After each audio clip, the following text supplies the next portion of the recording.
शास्त्रों में बताया गया है कि सत्यनारायण व्रत कथा का पाठ करने से व्यक्ति को 1000 यज्ञ करने के बराबर पुण्य फल की प्राप्ति होती है। सत्यनारायण भगवान व्रत कथा में भगवान विष्णु के सत्य स्वरूप के बारे में बताया गया है। इस व्रत का पाठ करने से घर में सुख समृद्धि का वास होता है और भगवान विष्णु की कृपा बना रहती है। सत्यनारायण व्रत कथा का पहला अध्याय। एक समय की बात है, नैमिषारण्य तीर्थ में शौनिकादि 88,000 ऋषियों ने श्री सूत जी से पूछा, हे प्रभु, इस कलियुग में वेद विद्या रहित मनुष्यों को प्रभु भक्ति किस प्रकार मिल सकती है तथा उनका उद्धार कैसे होगा? हे मुनि श्रेष्ठ, कोई ऐसा तप बताइए जिससे थोड़े समय में ही पुण्य मिले और मनवांछित फल भी मिल जाए। इस प्रकार की कथा सुनने की हम इच्छा रखते हैं। सर्व शास्त्रों के ज्ञाता सूत जी बोले, हे वैष्णवों में पूज्य, आप सभी ने प्राणियों के हित की बात पूछी है, इसलिए मैं एक ऐसे श्रेष्ठ व्रत को आप लोगों को बताऊंगा जिसे नारद जी ने लक्ष्मीनारायण जी से पूछा था और लक्ष्मीपति ने मुनिश्रेष्ठ नारद जी से कहा था। आप सब इसे ध्यान से सुनिए।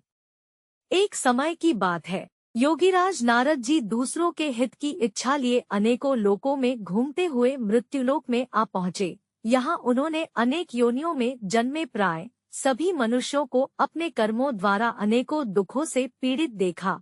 उनका दुख देख नारद जी सोचने लगे कि कैसा यत्न किया जाए जिसके करने से निश्चित रूप से मानव के दुखों का अंत हो जाए। इसी विचार पर मनन करते हुए वह विष्णुलोक में गए। वहाँ वह देवों के ईश नारायण की स्तुति करने लगे, जिनके हाथों में शंख, चक्र, गदा और पद्म थे, गले में वरमाला पहने हुए थे।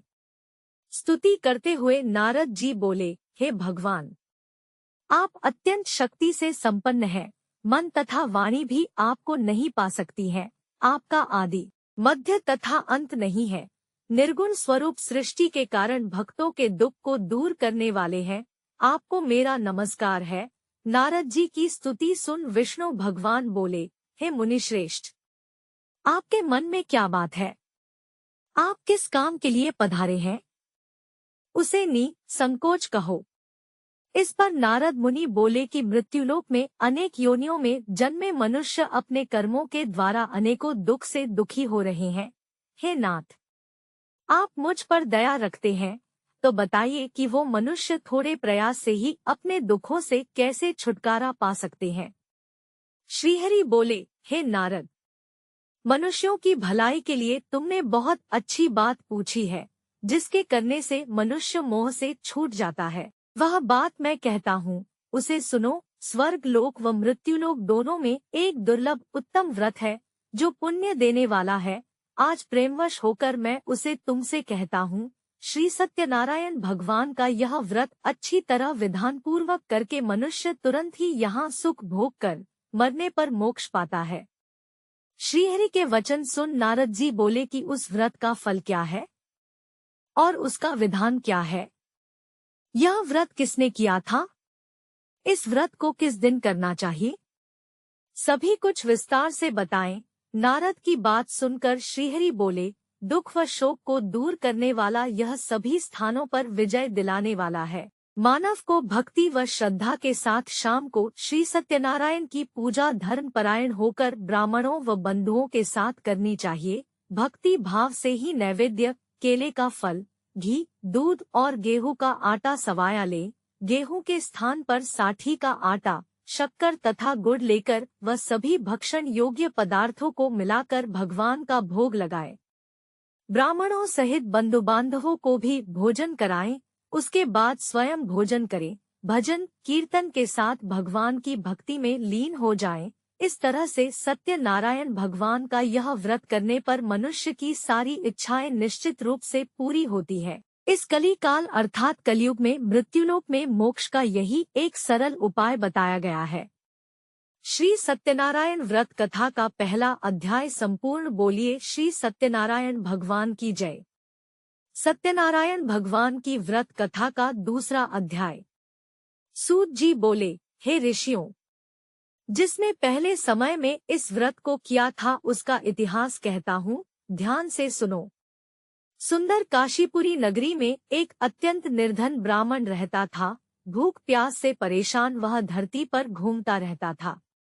ब्राह्मणों से प्रेम करने वाले भगवान ने एक दिन ब्राह्मण का वेश धारण कर उसके पास जाकर पूछा, हे विप्र, नित्य दुखी होकर तुम पृथ्वी पर क्यों घूमते हो?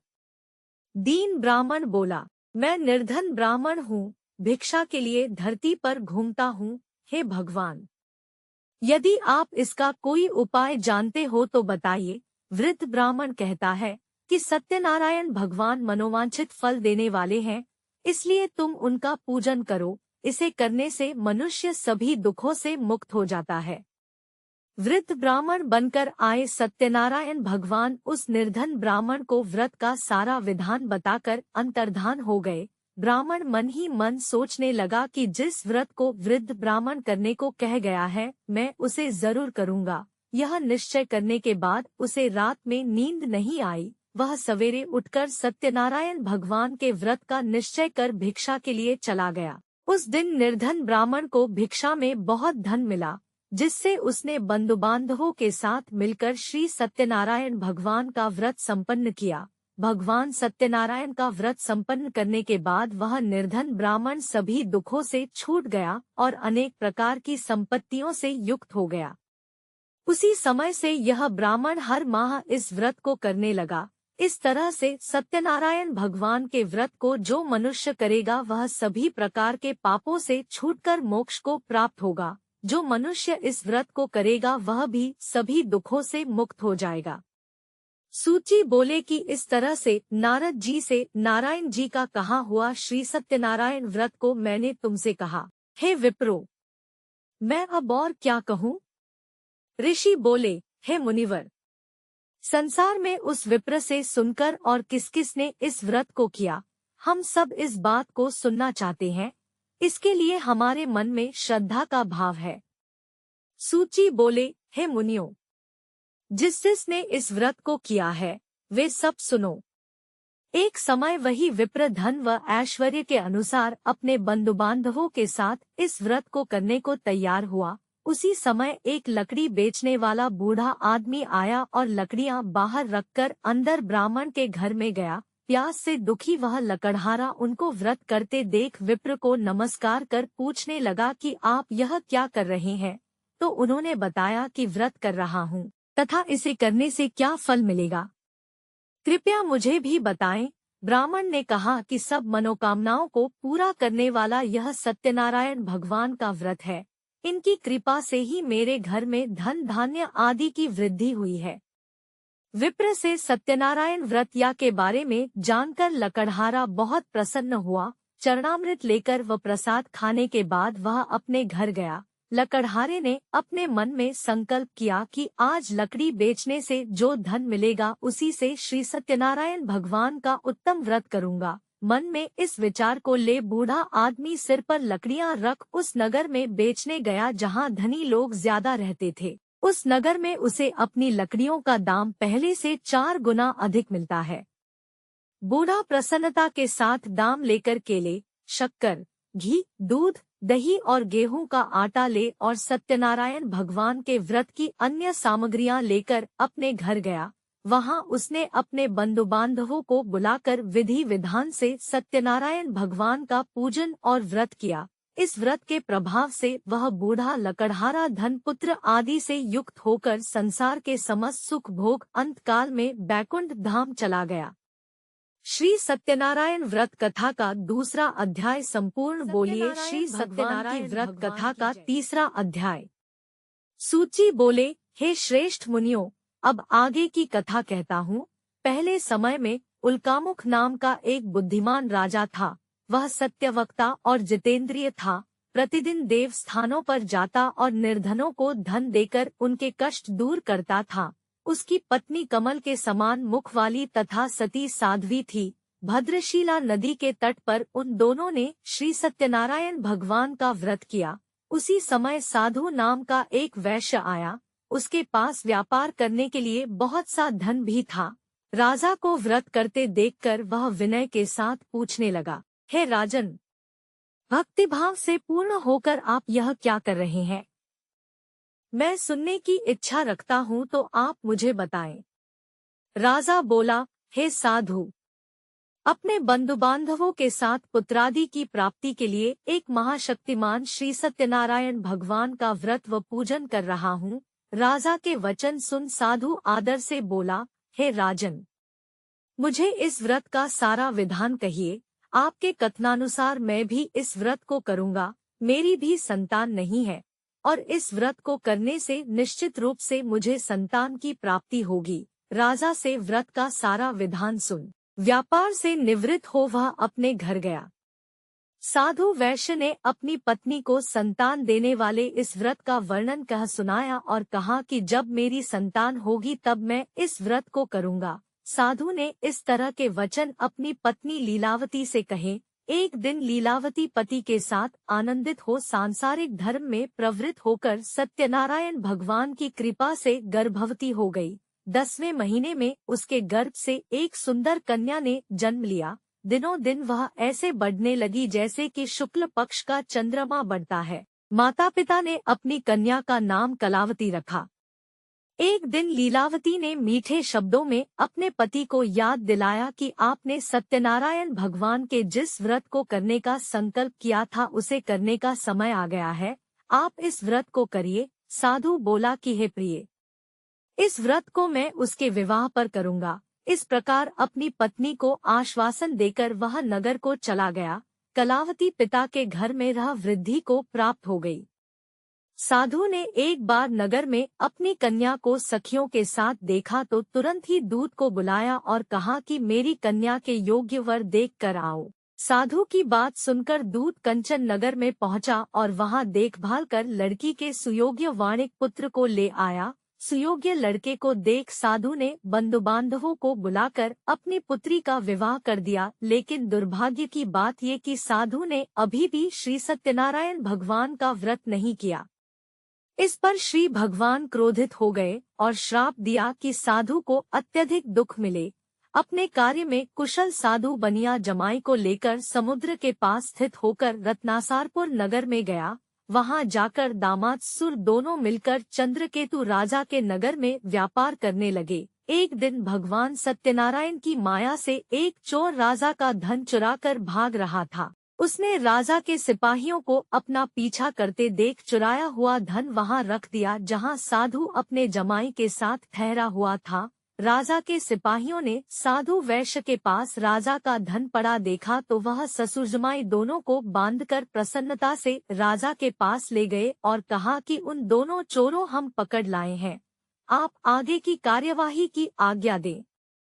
राजा की आज्ञा से उन दोनों को कठिन कारावास में डाल दिया गया और उनका सारा धन भी उनसे छीन लिया गया। श्री सत्यनारायण भगवान से श्राप से साधु की पत्नी भी बहुत दुखी हुई। घर में जो धन रखा था उसे चोर चुरा ले गए। शारीरिक तथा मानसिक पीड़ा व भूख प्यास से अति दुखी हो अन्न की चिंता में कलावती के ब्राह्मण के घर गई। वहां उसने श्री सत्यनारायण भगवान का व्रत होते देखा। फिर कथा भी सुनी। वह रसाद ग्रहण कर वह रात को घर वापस आई। माता के कलावती से पूछा कि हे पुत्री, अब तक तुम कहाँ थी?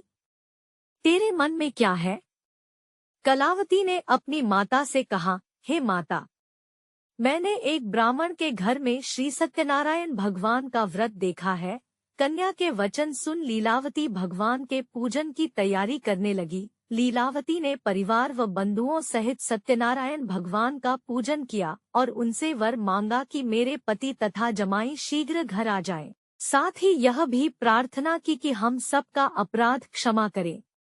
श्री सत्यनारायण भगवान इस व्रत से संतुष्ट हो गए और राजा चंद्रकेतु को सपने में दर्शन दे कहा कि हे राजन, तुम उन दोनों वैश्यों को छोड़ दो और तुमने उनका जो धन लिया है उसे वापस कर दो। अगर ऐसा नहीं किया तो मैं तुम्हारा धन, राज्य व संतान सभी को नष्ट कर दूंगा। राजा को यह सब कहकर वह अंतर्धान हो गए। प्रातः काल सभा में राजा ने अपना सपना सुनाया। फिर बोले कि बणिक पुत्रों को कैद से मुक्त कर सभा में लाओ। दोनों ने आते ही राजा को प्रणाम किया। राजा मीठी वाणी में बोला, हे महानुभावों, भाग्यवश सा कठिन दुख तुम्हें प्राप्त हुआ है, लेकिन अब तुम्हें कोई भय नहीं है।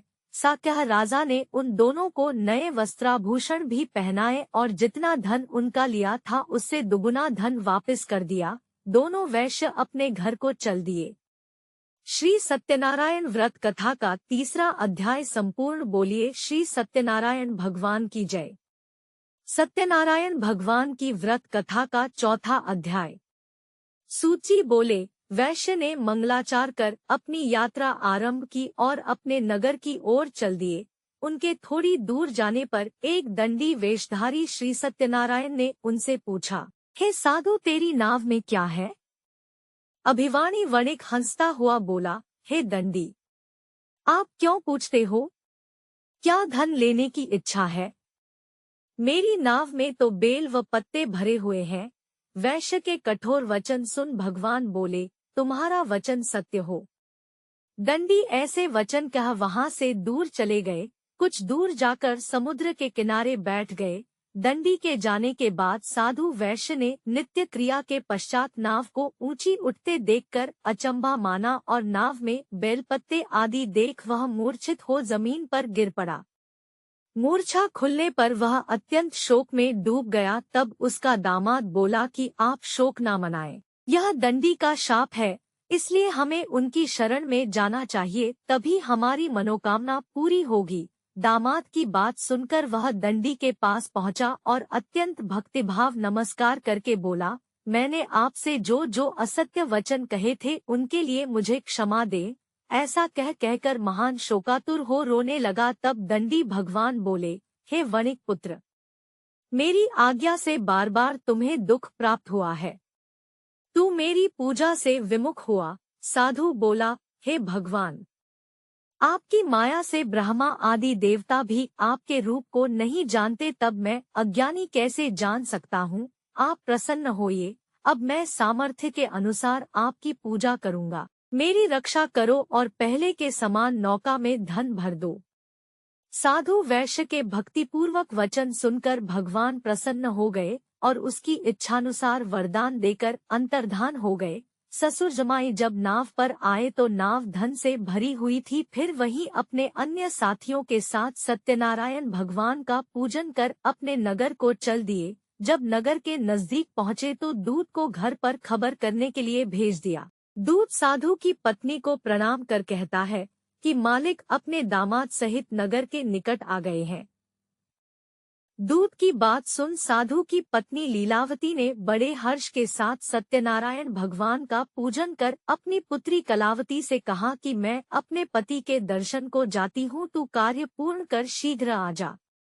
माता के से वचन सुन कलावती जल्दी में प्रसाद छोड़ अपने पति के पास चली गई। प्रसाद की अवज्ञा के कारण श्री सत्यनारायण भगवान रुष्ट हो गए और नाव सहित उसके पति को पानी में डुबो दिया। कलावती अपने पति को वहां ना पाकर रोती हुई जमीन पर गिर गई।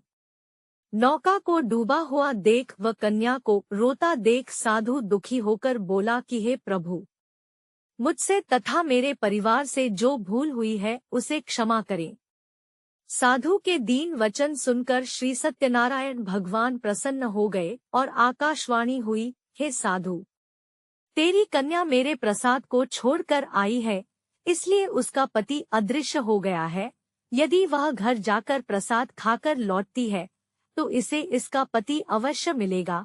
ऐसी आकाशवाणी सुन कलावती घर पहुंचकर प्रसाद खाती है और फिर आकर अपने पति के दर्शन करती है। उसके बाद साधु अपने बंधु बांधवों सहित श्री सत्यनारायण भगवान का विधि विधान से पूजन करता है। इस लोक का सुख भोग वह अंत में स्वर्ग जाता है। श्री सत्यनारायण व्रत कथा का 4था अध्याय संपूर्ण। बोलिए श्री सत्यनारायण व्रत कथा का 5वां अध्याय। सूची बोले, हे ऋषियों, मैं और भी एक कथा सुनाता हूँ, उसे भी ध्यानपूर्वक सुनो। प्रजापालन में लीन तुंगध्वज नाम का एक राजा था। उसने भी भगवान का प्रसाद त्याग कर बहुत ही दुख सहन किया। एक बार वन में जाकर वन्य पशुओं को मारकर वह बड़ के पेड़ के नीचे आया। वहां उसने ग्वालों को भक्तिभाव से अपने बंधुओं सहित सत्यनारायण भगवान का पूजन करते देखा। अभिमानवश राजा ने उन्हें देखकर भी पूजा स्थान में नहीं गया और न ही उसने भगवान को नमस्कार किया। ग्वालों ने राजा को प्रसाद दिया, लेकिन उसने वह प्रसाद नहीं खाया और प्रसाद को वहीं छोड़ वह अपने नगर को चला गया। जब वह नगर में पहुंचा तो वहां सब कुछ तहस-नहस हुआ पाया तो वह शीघ्र ही समझ गया कि यह सब भगवान ने ही किया है। वह दोबारा ग्वालों के पास पहुंचा और विधि पूर्वक पूजा करके प्रसाद खाया तो श्री सत्यनारायण भगवान की कृपा से सब कुछ पहले जैसा हो गया। दीर्घकाल तक सुख भोगने के बाद मरणोपरांत उसे स्वर्गलोक की प्राप्ति हुई। जो मनुष्य परम दुर्लभ इस व्रत को करेगा तो भगवान सत्यनारायण की अनुकंपा से उसे धन धान्य की प्राप्ति होगी, निर्धन धनी हो जाता है और भयमुक्त हो जीवन जीता है। संतानहीन मनुष्य को संतान सुख मिलता है और सारे मनोरथ पूर्ण होने पर मानव अंतकाल में बैकुंठ धाम को जाता है। सूची बोले, जिन्होंने पहले इस व्रत को किया है, अब उनके दूसरे जन्म की कथा कहता हूँ। वृद्ध शतानंद ब्राह्मण ने सुदामा का जन्म लेकर मोक्ष की प्राप्ति की। लकड़हारे ने अगले जन्म में निषाद बनकर मोक्ष प्राप्त किया। उल्कामुख नाम का राजा दशरथ होकर बैकुंठ को गए। साधु नाम के वैश्य ने मोरध्वज बनकर अपने पुत्र को आरे से चीरकर मोक्ष पाया। महाराज तुंगध्वज ने स्वयंभू होकर भगवान में भक्तियुक्त हो कर्म कर मोक्ष पाया। श्री सत्यनारायण व्रत कथा का 5वां अध्याय संपूर्ण। बोलिए श्री सत्यनारायण भगवान की जय।